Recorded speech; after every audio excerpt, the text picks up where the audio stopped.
সেটা হচ্ছে আমাদের যে দাবিগুলো আছে সেগুলো যতক্ষণ না পর্যন্ত আদায় হয় তারা কিন্তু সেই আন্দোলন চালিয়ে যাবে এবং তাদের আন্দোলনকে গতিময় করার জন্য আমরা আমাদের সর্বস্তরের যে সনাতনীরা আছি আমরা তাদেরকে সাপোর্ট করব। তা আমি বলতে চাই আমাদের যে লক্ষ্য সেটা যাতে আমাদের অটুট থাকে, আমরা যাতে ইন্টেলিজেন্স ভাবে আমরা আমাদের কার্যক্রমগুলো চালিয়ে যেতে পারি।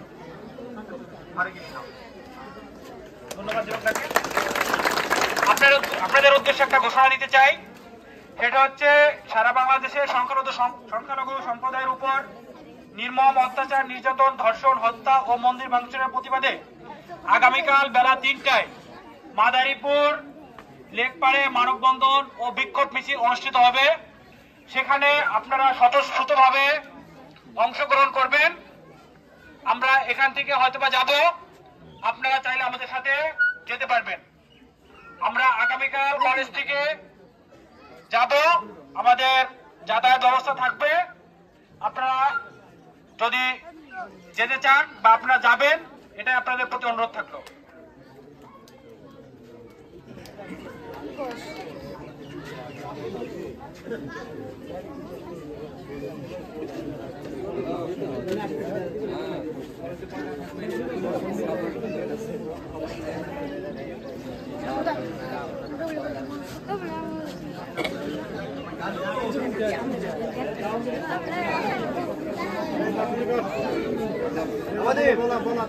ফেসবুকের বিষয়টা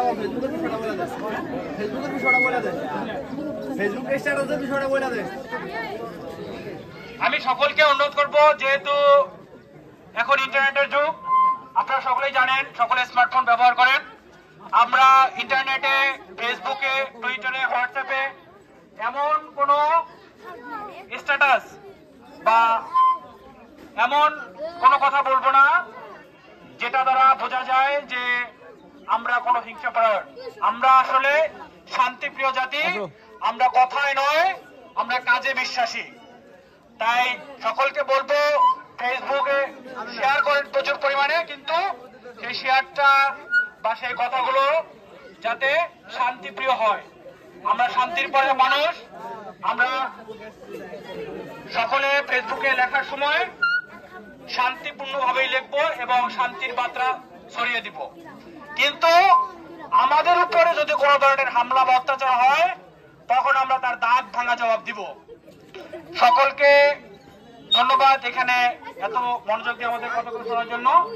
এ পর্যায়ে আমাদের সামনে বলবেন আমাদের বিপুল স্যার, বাহাদুরপুর উচ্চ বিদ্যালয়ের সিনিয়র শিক্ষক বিপুল স্যার।